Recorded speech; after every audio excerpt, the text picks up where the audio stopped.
They died broke. Once icons of the silver screen, these 25 Hollywood legends went from red carpets to empty bank accounts, losing everything to greed, addiction, betrayal, and brutal industry neglect. They were worshipped by millions, yet died in obscurity, some penniless, some forgotten, all victims of fame's unforgiving price. This is the dark truth behind the glitz, the fall of stars who had it all and left with nothing. Judy Garland. She had the voice of an angel and a life that unraveled like a tragedy.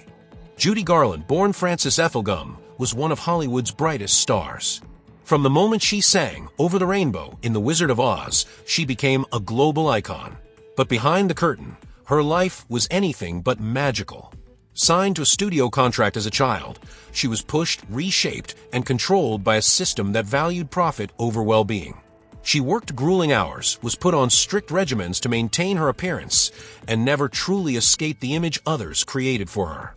By the 1950s and 60s, her career had ups and devastating downs. Despite commanding enormous audiences and admiration, Garland faced mounting debts, canceled shows, and a reputation for being unreliable, a label that masked deep personal struggles and exhaustion. At times, she was earning thousands a night, but still couldn't keep up with expenses, lawsuits, and mismanagement. She married 5 times, lost custody battles, and struggled to keep her footing in an industry that had long moved on. When she died in 1969, at just 47, Judy Garland left behind more bills than savings. Despite once being one of the highest-paid entertainers in the world, her estate was nearly empty. Her voice is immortal, her legacy undeniable, but her story is a sobering reminder of how even the brightest stars can fade behind the scenes. Bela Lugosi. He became Dracula on screen and couldn't escape the role in real life. Bela Lugosi's name is forever linked to horror royalty. When he starred as Count Dracula in the 1931 Universal classic, his haunting stare and thick Hungarian accent became the standard for the vampire mythos. He was instantly iconic, mysterious, elegant, terrifying. But that role, the one that made him a legend, also became his lifelong cage. Lugosi was typecast almost immediately. Hollywood didn't see him as anything beyond monsters and madmen, and his offer shrank as the horror trend faded. As new stars rose and studios changed direction, Lugosi's fame slipped into the shadows. He took whatever roles he could find, often low-budget, poorly written films, just to survive. He went from studio lots to struggling with basic expenses, a dramatic fall for someone who once headlined one of the most successful horror films of all time. His financial troubles followed him until the end. At times, he was reportedly living in modest apartments, accepting small paychecks, and working with studios that barely remembered his early success. When he died in 1956, he left behind very little. He was buried in his Dracula cape, a final, eerie tribute to the role that made and unmade him. Bela Lugosi was more than a monster actor. He was a gifted performer trapped by an industry that discarded him once the spotlight dimmed. Mickey Rooney. He was once the biggest star in the world, then lost it all. Mickey Rooney's name once lit up every marquee in Hollywood. In the late 1930s and early 1940s, he was the top box office draw in America, year after year. A child prodigy with boundless energy and talent, Rooney starred in over 300 films across his lifetime, from the Andy Hardy series to critically acclaimed dramas. He earned millions and had a career that spanned 9 decades. But behind the scenes, his life was a whirlwind of chaos. Rooney married 8 times, often to fellow stars, and faced constant battles over finances, trust, and control. Despite earning a fortune, by the end of his life, he had almost nothing to show for it. Much of his wealth was lost to bad investments, shady managers, legal fees, and personal spending. In his later years, he was forced to take small roles just to keep the lights on. He even testified before Congress about elder exploitation, revealing he had been financially drained by those closest to him. When he died in 2014 at the age of 93, his estate was valued at just $18,000, staggering for someone who had once been one of the richest entertainers in America. Mickey Rooney's story is a hard lesson in how fame, without protection or peace, can slip through your fingers, no matter how long you've been in the spotlight. Dorothy Dandridge. She broke barriers in Hollywood, then was broken by the system behind it. Dorothy Dandridge was a pioneer. In 1954, she became the first black woman nominated for an Academy Award for Best Actress, thanks to her stunning performance in Carmen Jones. With beauty, talent, and charisma that rivaled any star of her era, Dandridge should have soared. But Hollywood didn't know what to do with her.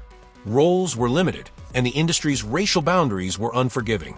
After her Oscar nomination, the opportunities she expected never came. She was often offered roles far beneath her talent, or none at all. Financial strain mounted as her career stalled, and personal hardships grew heavier. She faced betrayal from those managing her finances, at one point losing most of her savings to mismanagement and legal trouble.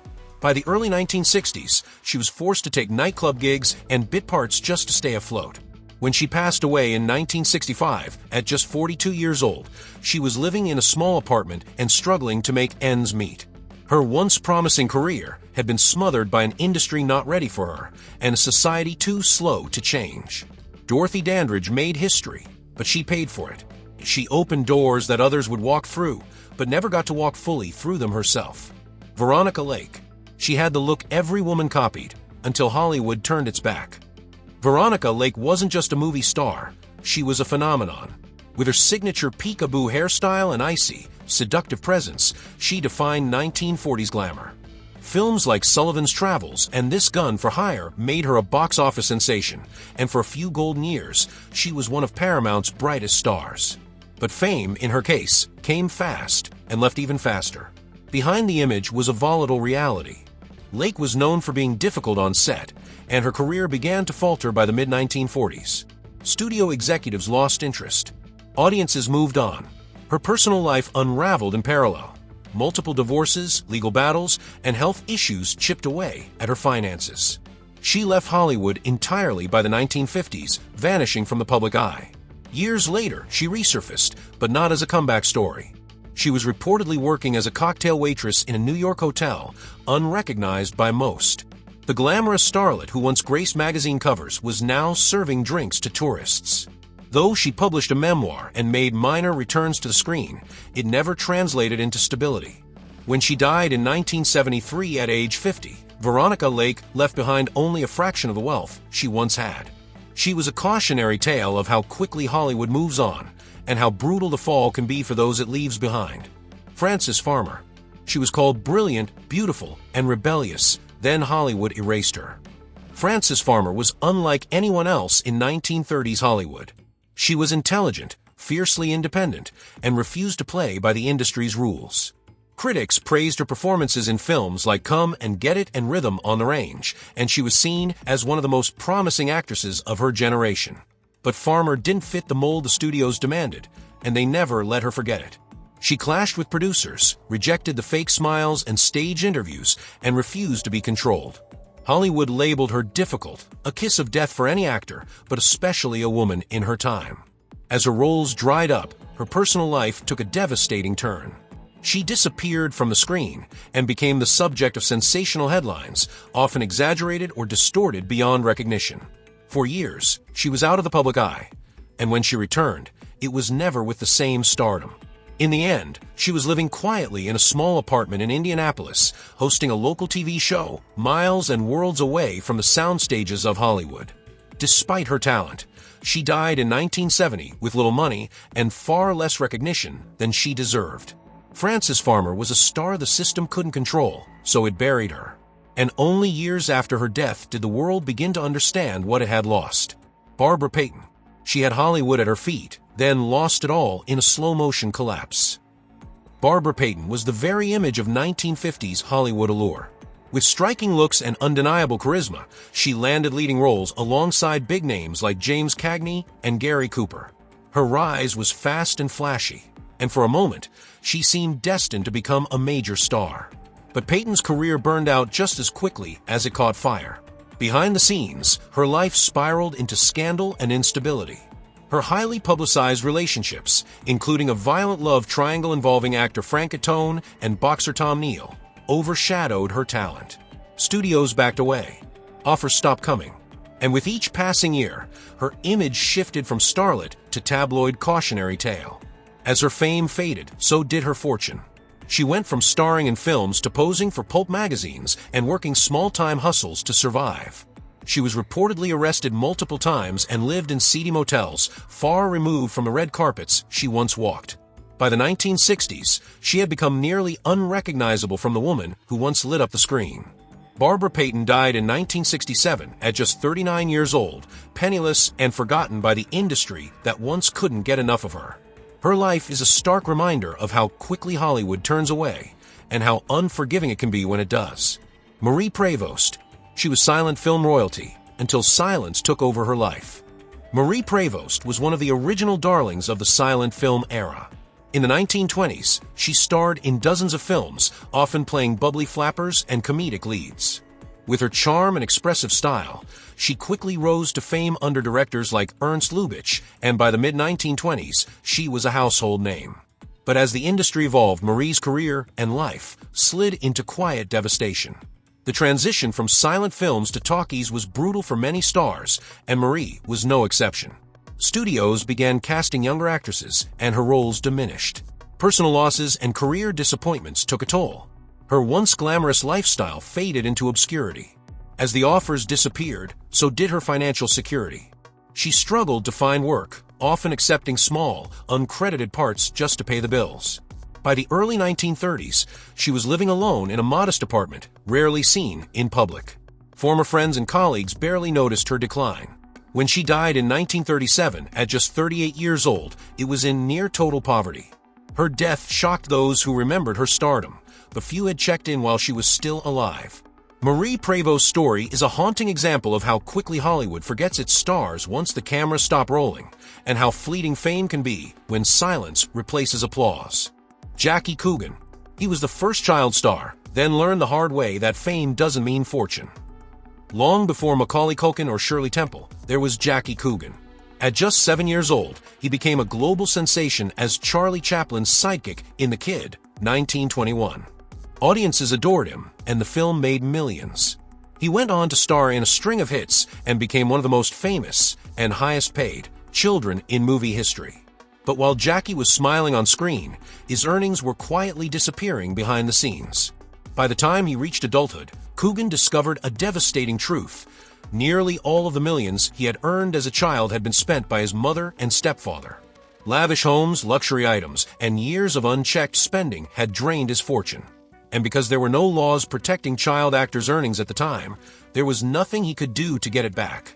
His financial ruin sparked national outrage, eventually leading to the creation of the Coogan Law, which requires a portion of a child actor's earnings to be set aside. But for Jackie, the damage was done. He took on odd jobs, served in World War II, and slowly rebuilt his career in television. In later years, he found a second wave of fame playing Uncle Fester on The Addams Family, but it never matched what he had lost. Jackie Coogan was the cautionary tale that forced Hollywood to change. But he paid for that lesson with his entire childhood fortune. Lupe Velez. She lit up the screen with fire and flair, then was extinguished by a world that refused to take her seriously. Lupe Velez was one of Hollywood's first Latina superstars. Nicknamed the Mexican Spitfire, she was bold, magnetic, and impossible to ignore. In the 1920s and 30s, she starred in a string of successful films, moving from silent movies into talkies with ease, a transition many others failed to make. Off-screen, her larger-than-life personality made her a favorite of gossip columns, and her romances with major stars kept her name in headlines. But the industry loved her for the stereotype, not the depth. Velez was often cast in fiery, comedic roles that played up her accent and heritage, limiting her ability to grow as a serious actress. As tastes changed and the roles stopped coming, her career began to fade. She turned to the stage and B-movies, trying to hold on to the fame she once had. Financial troubles soon followed. Lavish spending, inconsistent work, and personal turmoil took a heavy toll. Despite her fame, she found herself increasingly isolated, her public image reduced to caricature, and her opportunities shrinking by the year. Lupe Velez died in 1944 at just 36. She had been a trailblazer, paving the way for future generations of Latina performers, but Hollywood never gave her the respect or stability she earned. Her legacy is both vibrant and tragic, a reminder of what happens when an industry values image over humanity. Edie Sedgwick. She was the face of New York's underground scene, then vanished as quickly as she arrived. Edie Sedgwick wasn't a traditional Hollywood star. She was something more fleeting, more explosive. In the 1960s, she became the it girl of Andy Warhol's factory, a muse draped in silver, eyeliner, and danger. Her image was everywhere, in avant-garde films, on magazine covers, at the wildest parties. She moved like a star, talked like a star, and for a brief moment, she was one.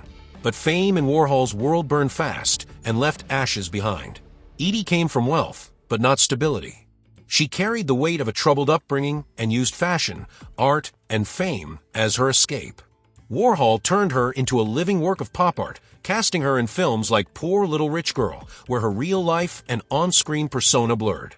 Hollywood took notice, and she was even considered for major roles, but her reputation, fueled by instability and erratic behavior, kept studios at bay. As fast as her star rose, it collapsed. Her name faded from headlines, and the parties ended. Her money was gone. By the early 1970s, she was living quietly with little recognition, far from the limelight she once dominated. When she died in 1971 at just 28 years old, she had no fortune, no fame, just the remnants of a moment that was never meant to last. Edie Sedgwick was the original influencer before the word existed, a beautiful illusion built for attention, not endurance. John Barrymore. He was Hollywood royalty until the crown slipped and never returned. John Barrymore came from one of the most respected acting dynasties in American history. Known as the Great Profile, his looks, voice, and stage presence made him a legend in both theater and film. In the 1920s and early 30s, he was a giant, headlining classic films like Dr. Jekyll and Mr. Hyde and Grand Hotel, and earning praise as one of the finest Shakespearean actors of his time. But with greatness came excess, and Barrymore lived large. Lavish mansions, endless parties, and unchecked spending became his routine. His fame afforded him a lifestyle few could imagine, but one he couldn't sustain. As he aged, roles became harder to secure. His once dignified performances were often overshadowed by off-screen spectacle. He became known for erratic behavior and forgotten lines, sometimes needing cue cards for even the simplest roles. His financial situation followed the same path as his career downward. By the late 1930s, Barrymore was working in radio and low-budget films, often mocked more than praised. The grandeur of his past couldn't cover the reality of his present, mounting debts, fading health, and a legacy slipping away. When he died in 1942, he was broke. The man once considered theatrical nobility died without the fortune or recognition he deserved. John Barrymore helped define early Hollywood, but Hollywood left him behind the moment the spotlight dimmed. Sammy Davis Jr. He conquered every stage he touched, but died in debt to the very system he once dazzled. Sammy Davis Jr. was a one-man entertainment machine. Singer, dancer, actor, comedian, he did it all, and he did it with a style no one could touch. As a member of the legendary Rat Pack alongside Frank Sinatra and Dean Martin, he owned the stage in Las Vegas and lit up screens coast to coast. But his rise to fame came at a high cost, and his fall was even steeper. Born into vaudeville and performing from the age of 3, Davis spent his life on the move, entertaining crowds while breaking barriers. He was one of the first black performers to headline in segregated venues, often forced to enter through back doors and sleep elsewhere while performing on the main stage. But he never slowed down, working constantly to prove himself in an industry that rarely gave second chances. Despite earning tens of millions over his lifetime, Davis's finances crumbled in his final years. Extravagant spending, bad investments, multiple divorces, and relentless IRS debt drained his fortune. At one point, he reportedly owed over $7 million in back taxes.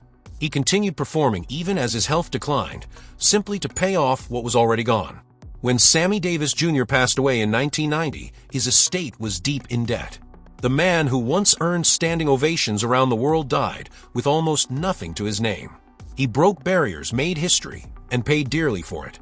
Jean Seberg. She was Hollywood's golden rebel until the spotlight turned into a searchlight. Jean Seberg's rise was meteoric. Handpicked at just 18 to star as Joan of Arc in St. Joan, she was thrust into international fame before she even knew how to handle it. Though her American debut was rocky, Europe embraced her. In France, she became the face of the French New Wave, immortalized in Breathless, a film that made her an icon of style and modern cinema. But behind the glamour, Jean's life unraveled under intense pressure, surveillance, and betrayal.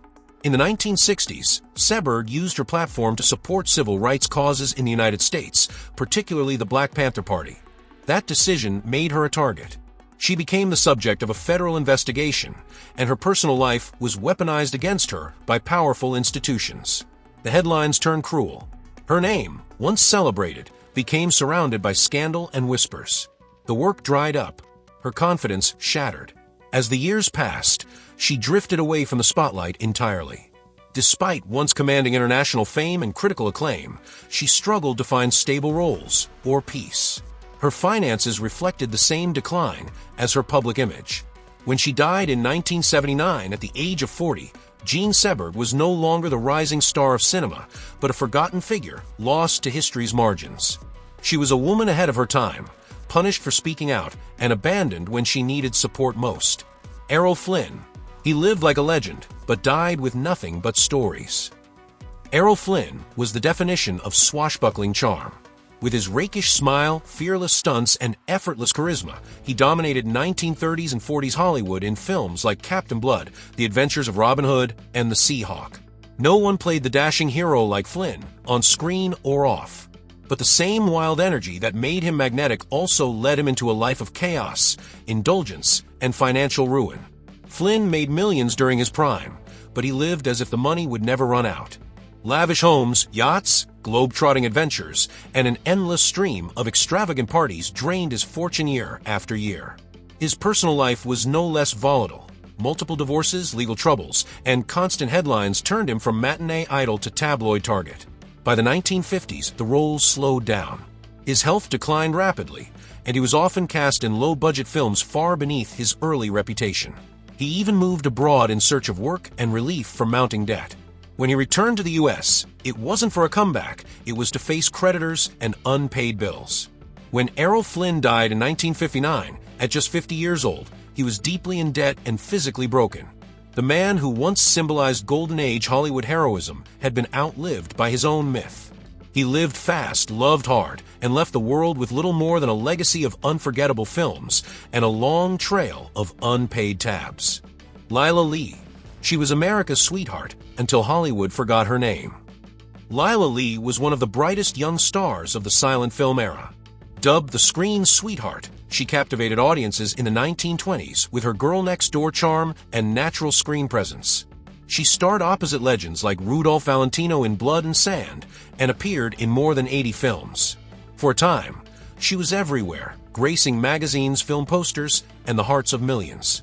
But like so many early stars, her fame came with a countdown. As the film industry transitioned to talkies, Lila struggled to keep her footing. She faced stiff competition from a new generation of actresses and was often passed over for leading roles. Personal struggles compounded the professional ones. Her private life became the subject of rumors, and the confidence that once made her shine began to dim. By the 1940s, her career had all but vanished. She took small parts in forgotten films and disappeared from the public eye. She lived quietly in modest conditions, far from the luxury her early fame once promised. Financial hardship followed her into her later years, and by the time of her death in 1973, she was largely forgotten by the industry she helped build. Lila Lee's fall wasn't loud or scandalous. It was slow and silent, the kind Hollywood doesn't film. She was a star whose light faded not with controversy, but with time. William Desmond Taylor. He directed stars, lived among the elite, and died in a mystery deeper than any movie. William Desmond Taylor was one of early Hollywood's most respected directors. During the 1910s and early 1920s, he worked with top-tier talent and brought elegance to the silent screen with films like Huckleberry Finn and Of Green Gables. He moved easily through the upper echelons of the film world, a polished figure with influence, wealth, and charm. But behind the stately image was a man harboring secrets and heading toward a tragic end. In 1922, Taylor was found dead in his Los Angeles bungalow, his death sparking one of the most scandalous and enduring mysteries in Hollywood history. The case was never solved, and the media frenzy revealed a tangled web of affairs, false identities, and hidden pasts. The investigation dragged his personal life into the spotlight, exposing a man far more complicated than his public persona suggested. But what's often forgotten is that Taylor was already in decline before his death. Financially, he was stretched thin. His career had slowed. He had bounced between projects, and while his name still carried weight, his bank account no longer reflected his former success. The life of luxury he appeared to live was, by the end, more illusion than reality. Though his death became a legend, William Desmond Taylor's life ended as quietly as his fortune disappeared, leaving behind a cold case and a cautionary tale from Hollywood's earliest days. Clara Bow. She was the original it girl, until Hollywood decided she wasn't it anymore. Clara Bow didn't just become famous, she defined what fame looked like in 1920s. With her big eyes, electric energy, and irresistible magnetism, she was the face of the jazz age and the ultimate flapper. After starring in over 40 silent films, including the smash hit it, 1927, she became a cultural icon. But Clara's meteoric rise came with a hidden cost, one that left her broken, and exiled from the very industry she helped build. Bow was never fully comfortable in the spotlight. She came from poverty and trauma, and while the cameras loved her, the press often didn't. She was targeted by gossip, scandal, and endless scrutiny. When sound films arrived, her Brooklyn accent, charming to some, jarring to others, suddenly became a liability. Hollywood, which once couldn't get enough of her, quickly moved on to the next it. She left the screen at just 28 years old, retreating from fame and settling into an isolated life far from the red carpets she once ruled. Over the years, she struggled with health issues and long periods of seclusion. Her finances dwindled, and without steady work, she relied on modest living and what remained of past earnings. When Clara Bow died in 1965, she had long been forgotten by the industry that once crowned her queen. She was the original symbol of Hollywood glamour, but she lived out her final years in quiet obscurity, far from the lights she once owned. Thelma Todd. She made audiences laugh, until her final chapter left them stunned and silent. Thelma Todd was one of early Hollywood's brightest comedic talents. Known as the Ice Cream Blonde, she lit up the screen in the 1930s alongside the Marx Brothers, Laurel and Hardy, and in dozens of short films and screwball comedies. With wit, beauty, and timing that rivaled the best in the business, she was on a fast track to becoming one of the top leading ladies of her time. But just as her career was reaching its peak, everything came to a sudden and chilling stop. In 1935, at only 29 years old, Thelma was found dead in her car in a garage near her cafe on the Pacific Coast Highway. The headlines exploded. Rumors swirled. The official cause of death was carbon monoxide poisoning, but the circumstances were never fully explained. Her death remains one of Hollywood's most infamous unsolved cases, casting a shadow over what should have been a rising legacy. What few realized was that behind the laughter and sparkle, Thelma was under immense pressure. She had opened her own restaurant and was trying to gain independence in a male-dominated industry that rarely allowed it. Financially, she was stretched thin, trying to balance business, acting, and complicated personal ties. She never got the chance to see where her talent might have taken her. Thelma Todd had all the makings of a Hollywood success story, but her life ended with more questions than answers, and her fortune, like her future, vanished far too soon. Peter Lorre. He played the villain everyone feared, but behind the scenes, he was battling demons of his own. Peter Lorre had a face and a voice you could never forget. He rose to fame in Europe with his chilling performance in M, 1931, then crossed into Hollywood, where he became a fixture in classics like The Maltese Falcon, Casablanca, and Arsenic and Old Lace. His sinister charm and eerie calm made him the go-to for criminals, spies, and outsiders. But while audiences love his mysterious presence on screen, few knew how unstable things were behind the curtain. Lorre was typecast early and often. Despite being multilingual and immensely talented, Hollywood saw him only as the creepy foreigner. He rarely got leading roles and was paid far less than his A-list co-stars. Over time, frustration and disappointment began to take a toll. His health declined, and so did the quality of the work he was offered. By the 1950s, he was working mostly in B-movies and television, trying to hold on as younger stars took center stage. Financial troubles followed him relentlessly. He was known to be generous and often lived beyond his means. Legal fees, medical expenses, and the cost of simply surviving in a town that had moved on left him with little in the bank. Despite being a household name, Lorre ended up in serious debt near the end of his life. When he died in 1964 at just 59, Peter Lorre was more famous than he was wealthy. The man who played so many unforgettable villains died with a legacy of greatness, but not the fortune that should have come with it. Jane Mansfield. She was billed as the next Marilyn Monroe, but her fame couldn't save her from a fast and tragic fall. Jayne Mansfield exploded onto the scene in the 1950s with platinum blonde hair, bombshell curves, and a brilliant mind that few recognized.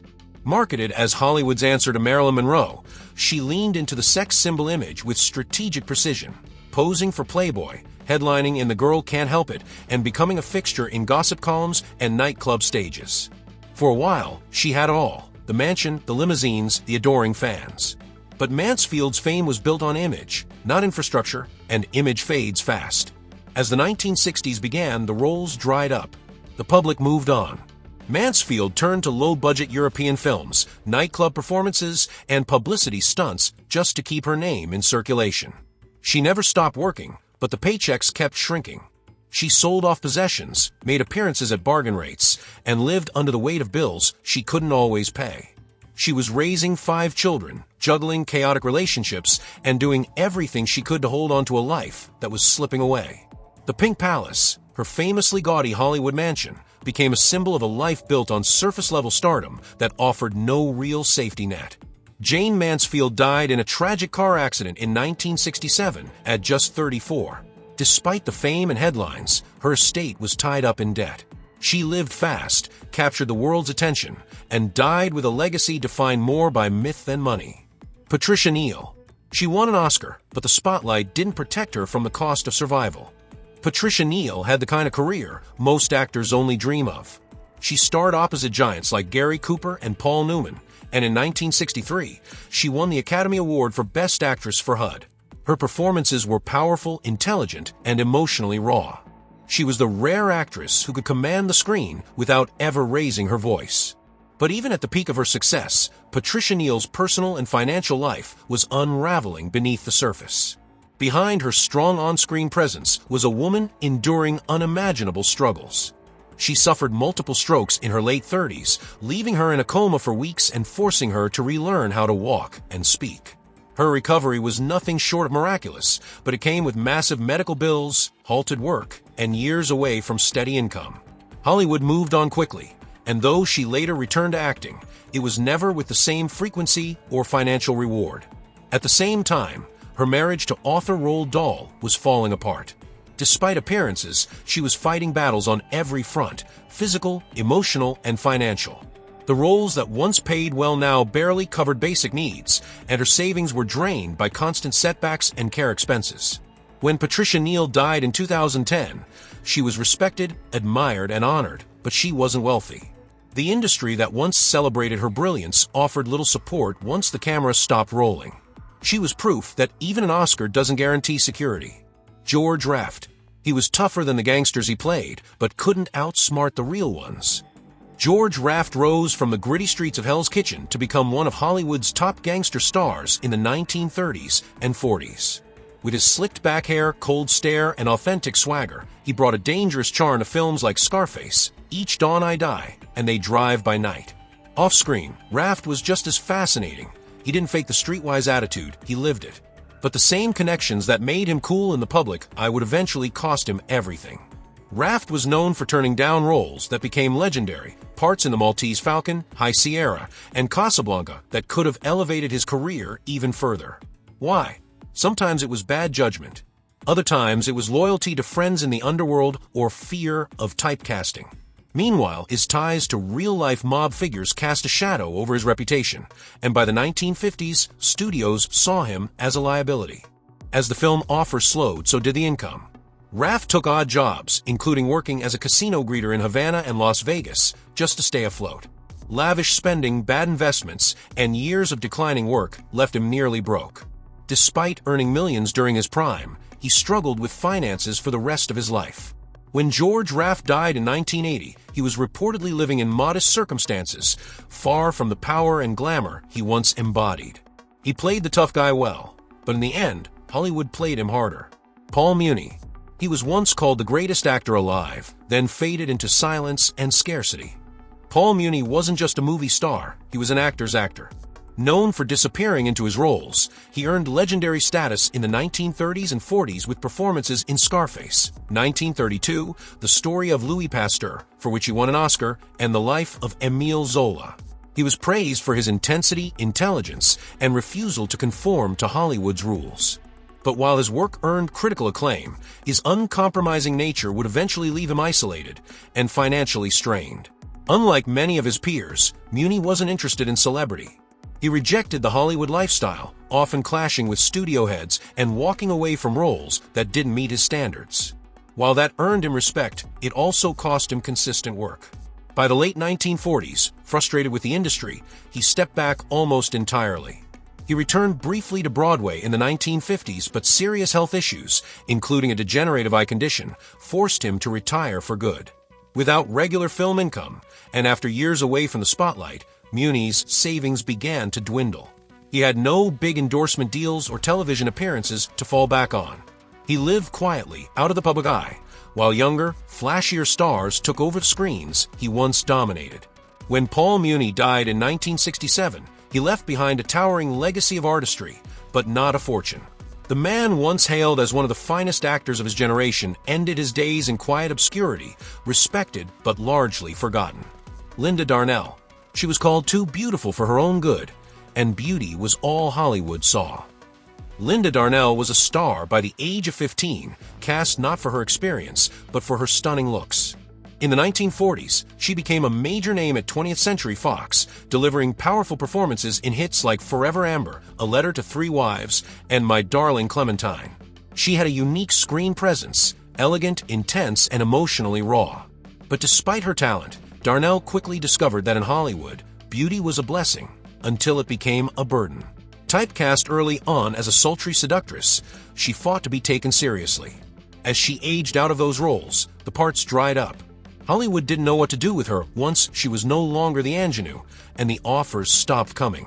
Divorces, legal disputes, and personal heartache followed. Her career faded into TV guest spots and stage appearances, far from the stardom she once knew. Financially, Darnell struggled to maintain her lifestyle. Her earnings dwindled, and her once lavish income was eaten away by unstable work, legal fees, and supporting family members. At the time of her death in 1965, she was staying at a friend's house, sleeping on a living room couch.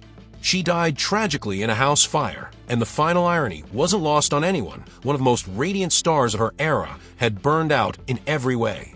Linda Darnell was a reminder that in Hollywood, beauty opens the door, but it rarely guarantees anything more. They were more than headlines, more than roles, more than their downfalls. These 25 stars helped build the foundation of Hollywood, brick by brick, scene by scene. Their talents lit up the screen, but behind the fame were real lives, real struggles, and stories that deserve to be remembered with honesty and respect. Fame is fleeting. Legacy isn't. And while many of them died with empty bank accounts, they left behind something far more valuable: unforgettable performances, lasting influence, and a reminder of how fragile even the brightest lights can be.